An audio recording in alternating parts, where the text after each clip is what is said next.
savez qui c'est qui était couché à 19h30 sous la couette avec son pyjama hier soir? Toi. Il va se dénoncer tout seul. Xavier. Ah ouais? 19h30. Ouais. Comment tu sais? On est allé manger une pizza à côté de chez Xavier avec Julie hier, puis on s'est dit tiens, on va voir, on est juste à côté, on va sonner. Ah putain! Ah, il répond pas, alors du coup je l'appelle. Je suis en pyjama sous la couette. Ah, trop mignon! Est-ce que vous êtes allé le voir dans le lit? Non, la pas Vous l'avez embêté. pas on- Ah, mais rejoint. j'ai pas ouvert. on Ah, l'a- t'as pas Dégagez Juste de là, répondu au bande de téléphone. Romano.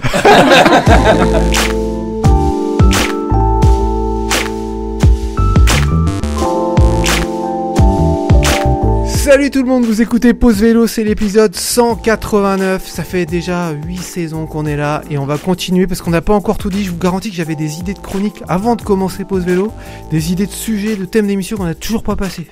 On n'a toujours pas eu le temps. Donc Pause Vélo va continuer.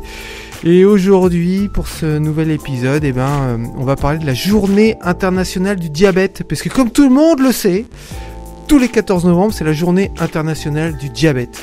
Et on va faire un petit tour de table pour savoir qui c'est qui est là. Manu, ça va? Ça va et toi? Ouais, ça va, je suis content, T'es heureux, prêt épanoui. Arnaud, ça va? Ouais, ça va. Ça va, Ah ouais. posé, tranquille. Ouais. Simon, Heureux. tout de bleu La vêtu. vie est belle. Ouais. Ah, ça c'est très radiophonique de dire ça, tout de bleu vêtu. Camille, ça va Camille? Ça va. Eh ben, moi, j'aurais un petit truc à raconter sur ce qui m'est arrivé cette semaine. Encore? Ouais. Ah bah vas-y, Non, mais lâche-toi. oui, Le toujours. triporteur, le triporteur est Ah bah, cramé. justement, j'étais en triporteur. Quand soudain, Pour rentrer chez moi des courses, je suis obligée de prendre une départementale, je n'ai pas le choix, c'est le seul chemin qui mène à ma maison. J'étais dessus et une voiture me double à toute vitesse. Le chauffeur baisse sa fenêtre et me crie quelque chose. ouais, c'est Et super c'est- de prendre le Non. vélo, merci Ouais, peut-être. Camille de sauver la terre. Peut-être, Ouais, il m'a t'es trop peut-être- fraîche, mademoiselle. Non, t'as un cul d'enfer. Ah. Et ça, Non, même pas. Vraisemblablement, c'était Même pas ça. pas. En fait, c'est dommage parce qu'il allait beaucoup trop vite, ce qui fait que j'ai pas compris ce qu'il m'a dit et que du coup, je pouvais pas non plus lui répondre. Ça, c'est très frustrant quand une voiture te double très vite, te crie quelque chose et te double et tu peux pas répondre. Ça fait comme ça. Ouais, ça fait... Et donc, j'imagine du coup qu'il était pas content de me trouver sur une départementale, alors que j'ai quand même un gilet jaune réflecteur, j'ai une frontale, j'ai des phares avant, arrière, des catadiopes, tout ce qu'il faut. Je suis un vrai sapin de Noël. Parce que si j'avais pu lui répondre, en fait, j'aurais pu le prévenir qu'il n'avait pas allumé ses phares avant et que son phare arrière rouge était HS. Oh, la star, la vedette. Je me suis dit, mais putain, Lui il qui est fait la gonflé. morale, alors Il est que énorme, lui, lui. en dessous de Il tout. est énorme. Et puis du coup, on a oublié de dire à la technique, c'est Xavier. Comment ça va, Xavier, la plus belle Ça voix va. masculine du podcast? Ça va bien. Oh là Oh, là. il est sexy. Il force. Allez, Camille, t'avais la parole. On parle de diabète. Oui. Et toi, tu penses à des cyclo-voyageurs qui continuent à Eh voyager ben oui, j'ai avec fait le une diabète. petite recherche. Il y en a quelques-uns. Et j'en ai retenu un, très jeune, Yuen Rollin, qui a commencé à voyager à 19 ans. Pas forcément à vélo. Yuen, il est de Gironde, il est étudiant en journalisme. Et il est diabétique de type 1. Il veut prouver que cette maladie n'est pas un frein pour voyager. Et donc, il est à fond voyage zéro carbone. Donc, il a commencé par des voyages itinérants à 19 ans en train. Il a traversé l'Europe. Ensuite, il a fait 1200 km à vélo entre la France et Bratislava avec un ami à lui. Il a... Attention, quiz. Bratislava, capitale de la Slovaquie. Slovaquie, oui, bien joué, Moi, un point pour je Manu. pensais trop Bratislava. Ouais, moi aussi. Je focalisais, j'arrivais plus à rien voir. Ouais, Moi, voilà. j'étais en train de me dire Toi, tu- Tchécoslovaquie. toi, tu t'avais C'était pas loin de Slovaquie. Du morning live. Voilà, c'est ça. L'émission qui Et donc, avec son ami de 21 ans, lui aussi diabétique de type 1, tout s'est très bien passé. Ils ont continué. Et donc, Yuen, cet été, est parti pendant 34 jours, donc de la Gironde jusqu'en Indonésie. Et il a tout fait, là. Stop, train, bateau. Et donc, l'idée, c'était zéro avion. Et quand il voyage pas, il garde la pêche parce qu'il est marathonien. Donc Ah oui, malgré le voilà diabète. un super exemple de survivor malgré la maladie. Ça donne de l'espoir. Ouais, voilà. Pourquoi on fait ça? Pourquoi on fait une émission? Ça fait 8 saisons. Et pourquoi aujourd'hui on fait une émission sur le diabète? Parce qu'il se trouve que pas plus tard qu'il y a exactement 14 jours, je suis moi-même tombé diabétique. Et bim dans ta gueule. Ouais. Alors j'ai été hospitalisé. Alors je vais vous dire d'abord les symptômes, si ça vous arrive. Pipi, vous faites que de boire, vous buvez comme un trou, mais vraiment de l'eau, hein, je parle. 3-4 fois plus que d'habitude. Et vous faites pipi 3-4 fois plus que d'habitude. Et en même temps, concomitamment, C'est la première fois de l'année que je le dis ce mot-là. Concomitamment. Parfait. Concomitamment. Bien placé. Ma vue a baissé, c'est-à-dire que je voyais flou de loin, puis ensuite de plus en plus près, enfin au point où juste avant l'hospitalisation, quand je tendais ma main, mon bras, je n'arrivais pas à voir ma main nette. Donc ça, la vue qui se trouble, le pipi à fond, les ballons, la soif, là ça craint. On a vérifié le taux de Glycémie. pas des glycines, parce que les glycines c'est des fleurs. Glycémie. Glycémie dans le sang, là, pouh, explosage de record. Pour être honnête, j'ai failli y passer. Donc quand vous avez ces symptômes-là, attendez pas 5 jours comme moi, allez-y plus tôt. Et du coup, j'ai été hospitalisé et j'ai pas chômé, j'ai pensé à pause vélo et j'ai interviewé la responsable du service diabéto de l'hôpital où j'étais. Avec mon téléphone, j'ai ramené un petit interview que voici. Docteur Barbara Goulet-Salmon, vous êtes diabétologue et en plus cycliste du quotidien. Donc vous êtes la meilleure personne pour répondre à cette question. Est-ce que quand on est diabétique, on peut prendre son vélo pour faire ses transports du quotidien ? Tout à fait. Voilà, l'activité physique, elle est tout à fait indiquée quand on a du diabète, quel que soit le type de diabète, le diabète de type 1 ou le diabète de type 2, quel que soit son âge aussi. Il suffit juste que l'activité physique soit adaptée à ce qu'on aime faire et à ce qu'on peut faire. Et donc le vélo, c'est une très bonne activité physique qui peut être faite au quotidien, y compris avec le diabète. Pas de souci. Et il n'y a pas de risque de s'effondrer, enfin d'avoir une petite perte, la tête qui tourne et puis on tombe sur le trottoir. Alors toute l'activité physique, ça peut faire baisser la glycémie parce que les muscles ils vont consommer plus de sucre. Donc du coup, il y a des baisses de sucre qui peuvent survenir, surtout si l'activité physique elle est assez prolongée et plutôt une activité physique d'endurance quoi. Donc comme le vélo. Mais du coup, ce qu'on propose, c'est de surveiller son taux de sucre avant l'activité physique. Et puis, si on pense avoir une activité physique quand même assez importante, avec faire du vélo, en monter des côtes et en faire plusieurs heures, c'est d'avoir de quoi se resucrer avec soi sur le vélo et de pouvoir manger un petit quelque chose sucré, une demi-pâte de fruits, l'équivalent de deux petits gâteaux, des choses comme ça, à peu près toutes les 3/4 d'heure, 1 heure, pour maintenir une glycémie stable et éviter d'avoir un malaise d'hypoglycémie. Mais en aucun cas, de toute façon, on tombe, même en cas d'hypoglycémie, on tombe pas du vélo comme ça d'une minute sur l'autre. On sent le malaise venir et on a le temps de s'arrêter, de se resucrer et voilà, de faire en sorte de pas tomber.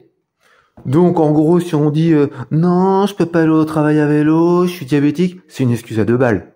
Donc en effet, en tout cas, sauf si on habite vraiment très loin de son travail, mais sinon, on peut tout à fait prendre son vélo tous les jours quand on a du diabète. À partir du moment où on veille à pas faire d'hypoglycémie, on veille à avoir de quoi se resucrer, on se surveille, il n'y a pas de problème. Merci docteur. Merci à vous, au revoir. Alors quand c'est le docteur qui te dit que tu n'as pas d'excuse pour ne pas faire de vélo à cause du diabète, c'est que tu peux faire du vélo même si tu as du diabète. Et c'est prouvé scientifiquement. C'est pas moi qui le dis. Manu, un sujet qui n'a rien à voir, parce que quand j'étais à l'hôpital, vous m'avez tous apporté des magazines, des trucs autour du vélo, et puis il y avait un article sympa. Autour des voitures. Ouais, C'est Sylvain. Sylvain. Ça c'est Sylvain, le méchant de l'équipe, ça, il m'a apporté un magazine sur la voiture. Moi, je t'ai amené un magnète de Bruxelles. T'as vu, il est beau. Avec un vélo dessus. Un vélo dessus. Ça c'est bien.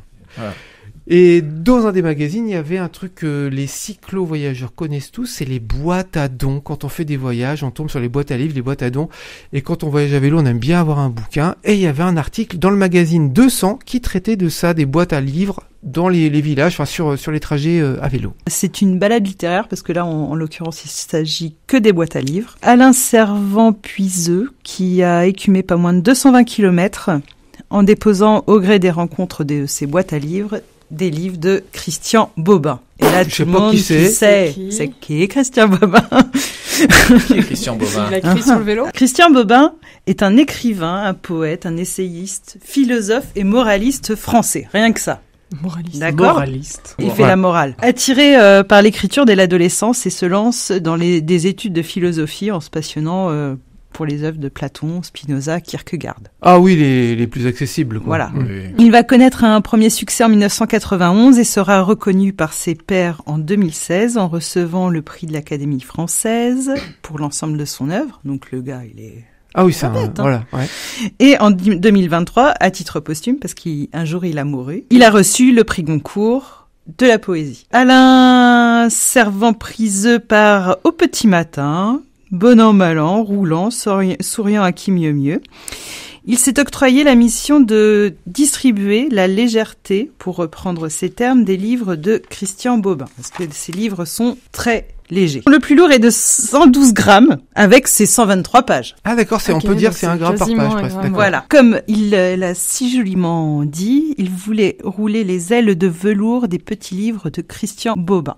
Donc il en écume 7 boîtes à dons, souvent des cabines téléphoniques repeintes et retapées. Il poursuit sa route idéale parce que selon lui, on peut rouler ainsi sans savoir exactement pourquoi on roule, sinon pour un merci muet qui peine à traverser les lèvres.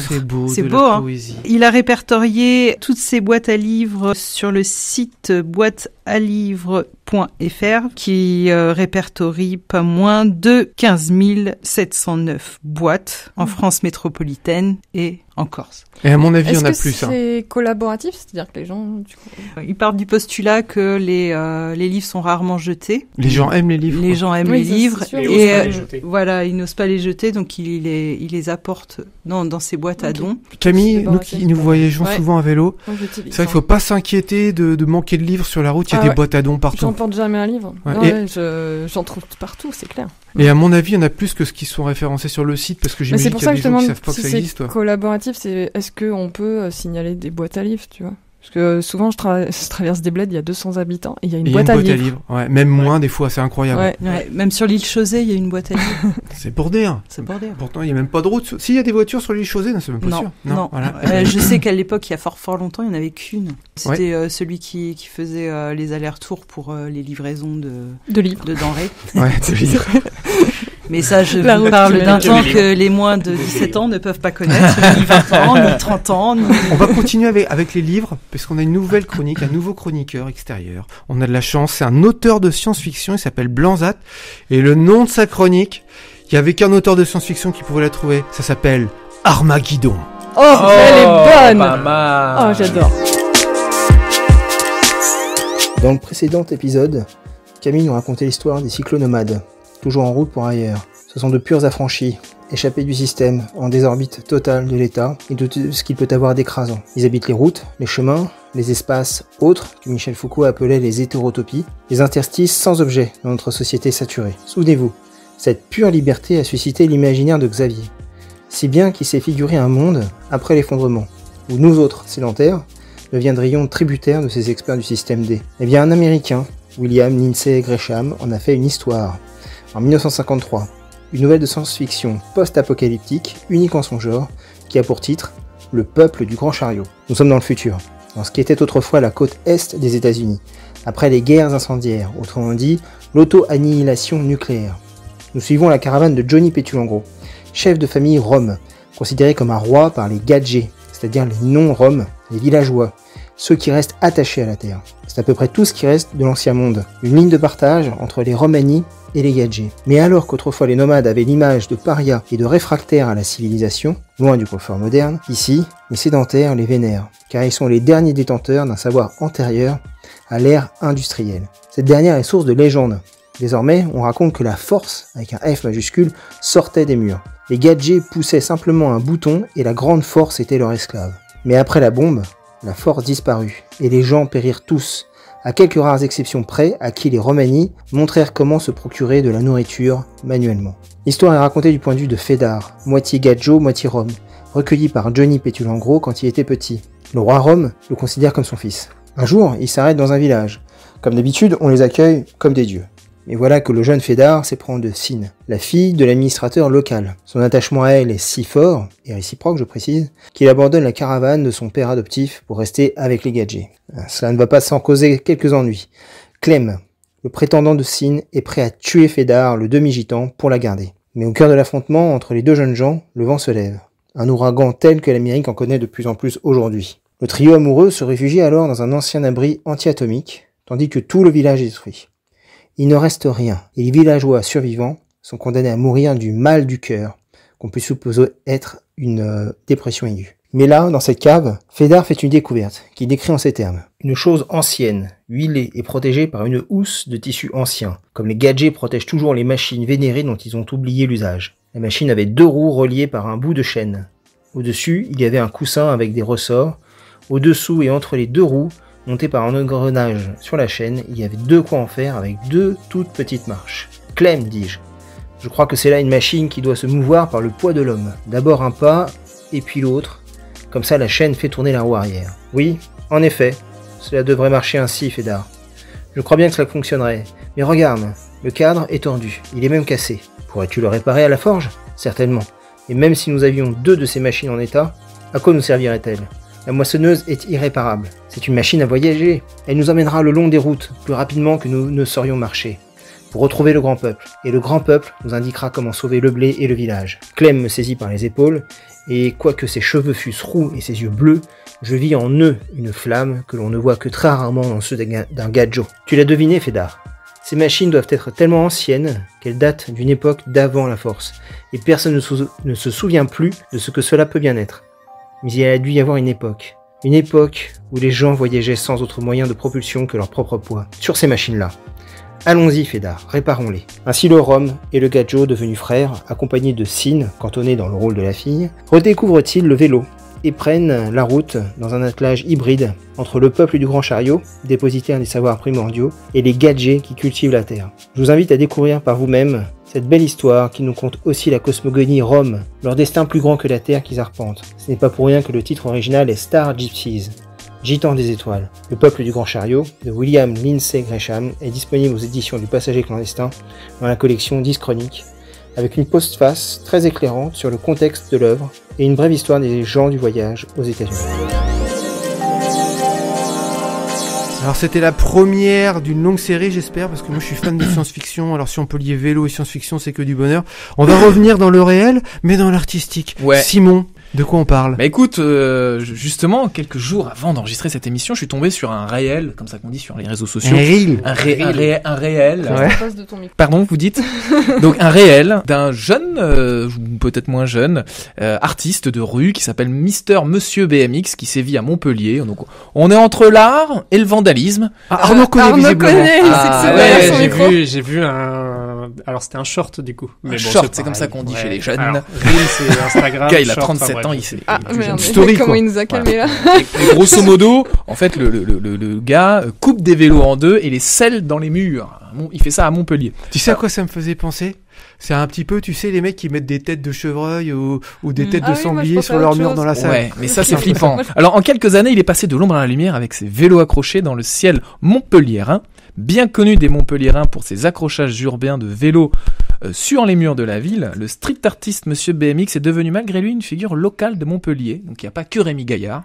Nîmes, Sète, mais aussi désormais Paris, Bruxelles, Barcelone, New York. Rien que ça. S'il dérange parfois, pas question pour lui d'abandonner. Encore moins si on lui met des bâtons dans les roues. S'il consacre aujourd'hui la plupart de son temps à sa vie d'artiste, c'est grâce aux géants de la grande distribution Lidl. Non, je blague. Mais David était au départ commercial ou en tout cas directeur de magasin chez Lidl et c'est en fait en voyant des graphes un peu partout sur les murs qu'il s'est dit en fait moi mon job c'est du bullshit, payer 2 000 € à rester enfermé, j'arrête tout et je vais me lancer dans le graphe. Alors dans la région des Cévennes, au milieu des années 90, pendant les cours au collège, David graffe les couvertures de ses classeurs et travaille l'art de la typo, déjà à l'époque. Il se prend de passion aussi pour le BMX. Pas de chance pour lui, en terre rurale à cette époque, il y a qu'un sport pour les garçons, le foot. J'ai donc joué au football comme tout le monde, disait-il. Il s'exerce aussi en parallèle au graffiti sur les murs de son village et emprunte alors sa passion au nom qu'il transforme en signature, BMX. 3 lettres qui complétera plus tard par Monsieur, la classe. Une façon d'affirmer son identité. Je graffais la nuit, dit-il, avec un masque et une capuche sur la tête, puis je postais mes œuvres sur les réseaux sociaux depuis des spots Wi-Fi au McDo. Incognito le gars. Anonymat total. Le goût de l'interdit le grisait. Il s'amusait aussi avec les policiers qu'il traquait dans les rues sans pour autant l'attraper. Donc il avait déjà cette passion un petit peu, ce goût du risque avant de connaître les vélos. Autre décor, autre ambiance, après son expérience chez Lidl, vient l'époque montpelliéraine. Et ça commence par un constat. Il n'est plus tout seul ici, à graffer sur les murs, il est loin d'être le meilleur. Le cheminement artistique prend alors une forme qu'il n'attendait pas lui-même. Il contourne la difficulté et change le mode d'expression. Lui vient l'idée de scier un BMX en deux et de l'encastrer dans un mur. On est clairement dans la métaphore, dit-il, de la société qui fonce dans le mur. J'avais besoin d'extérioriser les choses. Mais pourquoi en plein centre-ville ? Alors plutôt que dans des zones industrielles. Alors et lui, pour lui, c'est par goût du risque. Il aime le risque, se faire traquer par les policiers. Bon, voilà, chacun son délire. Et parce que le contraste entre la vieille pierre et le morceau de ferraille rouge lui plaît. Il n'en faudra pas plus. Le premier BMX est posé. Celui-là, depuis, a été décroché. Mais il reposera un jour peut-être, en tout cas il l'espère. Il fait quand même des débuts tonitruants. Rapidement, les vélos s'envolent à Montpellier, récupérés auprès de particuliers, de déchetteries. Monsieur BMX leur donne une seconde vie. Il varie les formes de ses créations, joue avec les couleurs, s'amuse de certains décrochages, des commentaires de riverains et se félicite d'une chose, personne ne reste indifférent. Et le phénomène prend vite. Son nom d'artiste est désormais connu du public. Arnaud, déjà, tu le connais, donc ça c'est cool. Donc il se surprend, certains le surprennent la nuit, à accrocher ses vélos, et il lui réserve souvent un bon accueil. Sorti de l'anonymat, une 50aine d'œuvres plus tard, le plaisir reste le même, mais les modalités ont changé. Monsieur BMX ne se cache plus. Si l'installation sauvage de telles œuvres reste bien sûr illégale, les municipalités ont cessé de décrocher ces BMX. Ils l'ont enfin vu en tant qu'artiste et non plus en tant que délinquant et vandale. J'ai eu la chance d'être compris dans ma démarche, explique-t-il. Même s'il reste malgré tout discret, voire carrément secret concernant les futurs emplacements de ses œuvres, Monsieur BMX met désormais sa notoriété au profit des plus démunis. Il a d'ailleurs fait le buzz l'hiver dernier grâce à l'un de ses derniers accrochages de caddie dans les rues de Paris. Le chariot des passants de murs sonne alors comme une provocation, ou une invitation, complétée par un message pour les plus démunis, l'œuvre interpelle. Alors qu'est-ce qu'il aime ? Alors pour lui, ce qu'il aime dans l'œuvre de rue, c'est la part libre à l'interprétation. Donc chacun y voit ce qu'il veut, ça lui plaît. Et aujourd'hui, Monsieur BMX continue sa route sur les réseaux sociaux. Donc on lui souhaite plein de bonheur. Arnaud, tu voulais dire un mot peut-être de comment tu l'avais connu ? Comme d'hab, quand on va se coucher, on prend son téléphone et on fait du doom scrolling, on appelle ça. Donc on zappe les shorts et les machins parce que notre cerveau il adore ça. Du coup, je continuais et puis je suis tombé dessus. Probablement parce que l'algorithme m'aime bien sur le sujet du vélo. Du coup, je suis forcément tombé dessus parce que ça fait partie des trucs, ça parle du vélo et voilà. En plus, ça faisait un petit peu c'était une mini polémique à Montpellier justement parce qu'ils en avaient décroché. Je crois qu'il en avait accroché une trentaine, un truc comme ça. Et il avait déjà dû en décrocher genre 15 ou 20, un truc comme ça. Ouais, puis il menaçait aussi d'aller en justice contre lui. C'est ça. Voilà, ça me fait énormément penser à un artiste. Je viens d'Orléans et il y avait un artiste orléanais qui dessinait des gros chats jaunes sur les murs. Gueluc. Non, c'était pas lui. Mais au début, j'ai cru que c'était le même, mais j'étais petit. Mais pas du tout. Et en fait, c'était un artiste qui allait dans plusieurs grandes villes, notamment Orléans parce que c'était sa ville natale, mais et il dessinait sur des façades qui servaient à rien, qui étaient en crépi tout dégueu. Il dessinait des grands chats il avait un style très particulier et c'était vraiment des chats de la taille pas d'une voiture mais d'un camion carrément. Enfin, c'était parce que si ça avait pas marché, il risquait 2 ans de prison, 30 000 € d'amende, tu vois. Oui, voilà. Et il y a eu un procès pour ce fameux artiste. Là, j'espère que ça ira pas aussi loin parce que du coup, il a dû quand même payer. Et ensuite, il a été reconnu, mais il avait déjà dû payer des frais. Je pense faut être sûr de soi quand on est un artiste. Ouais. Faut qu'on soit bon, parce qu'un mauvais artiste, il va se prendre les 2 ans. Lui, et puis, on le reconnaît, mais il est pas payé après pour mettre des trucs sur les murs. Donc, faut qu'il valorise ça ou pas, mais qu'il ait quelque chose à côté, quoi. Et il va retourner chez lui. Et en parlant d'art, alors ce week-end, c'est pareil. J'ai été surpris par une œuvre dans une cabane de pêcheurs sur Andernos-les-Bains, pour ceux qui connaissent, sur le bassin d'Arcachon. Donc ça s'appelle. On va leur faire un peu de pub. Ça s'appelle Cabane à Bill. Et donc eux, ils repêchent les vieux vélos dans le bassin d'Arcachon parce que forcément, parfois les cyclistes, c'est un peu des petits délinquants là, qui balancent leur vélo n'importe où dans les rivières, les fleuves. Alors c'est pas forcément les cyclistes, c'est ceux qui volent les vélos. Voilà. Mais un voleur de vélo est aussi un cycliste puisqu'il utilise. Oui, on peut dire ça. Il l'a acheté, c'est qu'il pédale pas. Et donc, vraiment. Donc les pêcheurs du bassin lui ramènent les vélos et alors le fait marquant. Ce qui est étonnant, c'est qu'en fait, ils arrivent recouverts d'huîtres, puisque les huîtres sauvages sont venues s'agglutiner sur le vélo. Donc il les attrape et il les accroche autour de sa cabane. Donc ça s'appelle la cabane à Bill sur Andernos-les-Bains. Ceux qui veulent aller voir, c'est rigolo. Et c'est juste de la déco ou ça fait de la déco? Mais ça fait restaurant, ça fait quoi ce truc-là? Ouais, c'est une cabane. Les huîtres. Parce qu'il y a que ça qui m'intéresse. Moi j'ai pas mangé d'huîtres, j'aime pas ça, mais ouais, ils vendent des huîtres, tu sais, c'est des cabanes de pêcheurs. C'est une petite cabane de pêcheurs. Ouais. Je tiens à préciser que dans le résultat du baromètre vélo, dans les résultats. Andernos-les-Bains, c'est premier de la catégorie des premières catégories des petites villes. Des petites villes. Wow. Voilà. Tu vois que même les huîtres elles participent, quoi. C'est Ouais. quand même Ouais. incroyable. Donc je pense Ah, que les huîtres et le pédale. c'est pas la Si vous meilleure- voulez voir Je m'en Simon, souviens, en tout cas. il y aura allez à Andernos-les-Bains. Allez, en Andernos, voilà, on se croisera. On mangera des On mangera des huîtres. sur des vélos. Et ben on va se quitter sur ces bonnes paroles les copains. Mais on va se quitter en musique avec le groupe Vélo. Le titre c'est One Life, One Chance. N'oubliez pas de nous liker, de nous partager, de nous commenter, ça nous fait du bien et on en a besoin. Et n'oubliez pas les copains, pour sauver l'humanité, Faites du vélo!